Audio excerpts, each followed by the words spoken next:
Season కు 9,000 కోట్లు అనుకున్నా ఇప్పటి వరకు రైతు భరోసా కింద మీరు పడ్డ బకాయిలు 19,000 కోట్ల రూపాయల అధ్యక్ష. ఇక్కడే ఒక టెక్నిక్ ప్రయోగించింది అధ్యక్ష. ఇప్పుడు ఏమనంటే 20,000 రుణమాఫీ చేసినామన్నారు, 19,000 కోట్ల రైతు బంధు ఎగ్గొట్టిండ్రు, గా పైసలు తెచ్చకి రుణమాఫీ చేసినా మీకు అయిపోయింది అంటున్నారు అధ్యక్ష. అంటే రుణమాఫీ గుండుసున్న అధ్యక్ష. 24-25 వానకాలం రైతు బంధు, 24-25 యాసంగి రైతు బంధులో సగం, ఇప్పుడు 25-26 రైతు బంధులో 1 ఎకరానికే ఇచ్చారు. మొత్తంగా 18-19 వేలు రైతు బంధులో రైతులకు ఎగ్గొట్టారు.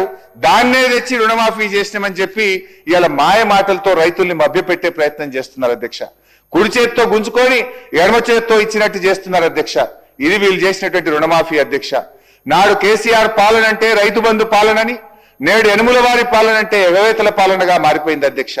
నాడు రైతుల ఖాతాల్లో నిధుల వరద, నేడు రైతుల కళ్ళల్లో కన్నీళ్ల వరద అధ్యక్ష. అధ్యక్ష, రైతు భరోసాని నమ్మించి ఈ రోజు 19,000 కోట్ల రూపాయలు 3 పంటల మీద రైతాంగానికి ఇవ్వకుండా మోసం చేసిన విషయం అధ్యక్ష.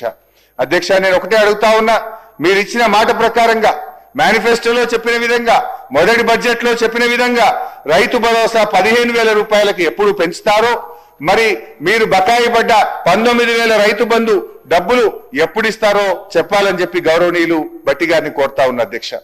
అదేవిధంగా బోనస్ విషయంలో అధ్యక్ష, మొదటి బడ్జెట్ 2024-25 19వ పేజీలో బోనస్ గురించి బోలెడు మాటలు చెప్పారు అధ్యక్ష.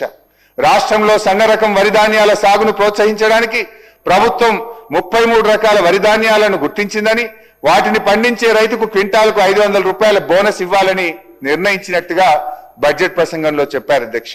మేనిఫెస్టోలో అన్ని పంటలకన్నారు, మొదటి బడ్జెట్ లో సన్నాలకు పరిమితం చేశారు. ఆ సన్నాలు కూడా ఒక్క వానకాలానికే పరిమితమైంది అధ్యక్ష.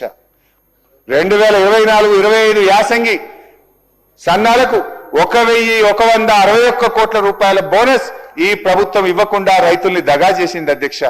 అంటే మార్పు అంటే మడమ తిప్పు అనేటువంటి విధానాన్ని ఇవాళ అమలు చేస్తా ఉన్నారు అధ్యక్ష.